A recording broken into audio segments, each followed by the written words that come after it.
సీత అరణ్యవాసానికి వెళ్ళవలసిన అవసరం ఏమిటి? లేదు. కాబట్టి సీతమ్మ ఇక్కడ ఉంటుంది. రాముడు అరణ్యవాసానికి ఎడతాడు. సీతమ్మకి పట్టాభిషేకం చేస్తాం. సీతమ్మ రాణిగా రాజ్యాన్ని ఏలుతుంది తప్ప అసలు సీతమ్మ అరణ్యవాసానికి వెళ్ళవలసిన అవసరమే లేనప్పుడు రాముడికి పట్టాభిషేకం జరగకపోతే మొత్తం పట్టాభిషేకమే ఆగిపోవలసిన అవసరం లేదుగా. సీతమ్మకి పట్టాభిషేకం చేసేస్తాం. సీతమ్మకి పట్టాభిషేకం చెయ్యకూడదు అని ఎక్కడా నియమం లేదు కదా. ఆత్మాహి దారాహ సర్వేషాం దార సంగ్రహవర్తినాం ఆత్మేయమితి రామస్య పాలయిష్యతి మీదిని. లోకంలో గృహస్థులైన వారందరికీ కూడా వాళ్ళకి వాళ్ళ పత్ని ఆత్మతో సమానం.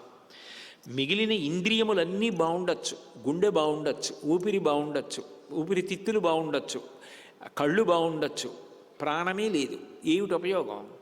అన్నీ బాగున్నా ప్రాణం లేకపోతే ఎట్లా బాగుండదో, అసలు ఉన్నాడన్న మాట అన్వయం అవదో, భార్య ఆత్మతో సమానం.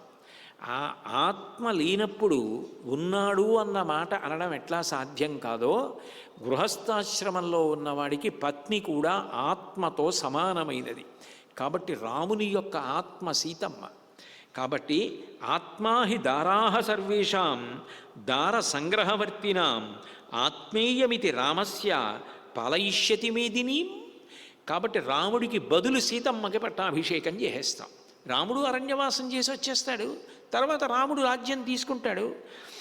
అంతేకాదు కైక, నువ్వేమనుకుంటున్నావో, అవసరమైతే నువ్వు మొండి పట్టుదల పడితే రాముడు అరణ్యవాసానికి వెళ్ళిపోతే మేమందరం కూడా వెళ్ళిపోతాం అరణ్యవాసానికి. అప్పుడు అడవి అయోధ్య అవుతుంది. ఇక్కడ ఏమీ ఉండవు. ఇంకా నీకు తెలియని విషయం ఒకటి చెప్తున్నాను. భరత శత్రుఘ్నులు కూడా ఈ విషయం తెలిస్తే అడవికే వచ్చేస్తారు తప్ప నిన్ను చూడ్డానికి కూడా ఇక్కడికి రారు.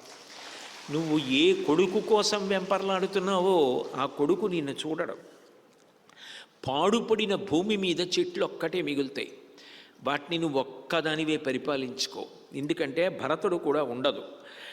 రాముడు ఉన్నది రాజ్యం, రాముడు లేనిది అడవి అవుతుంది. నా మాట నమ్ము.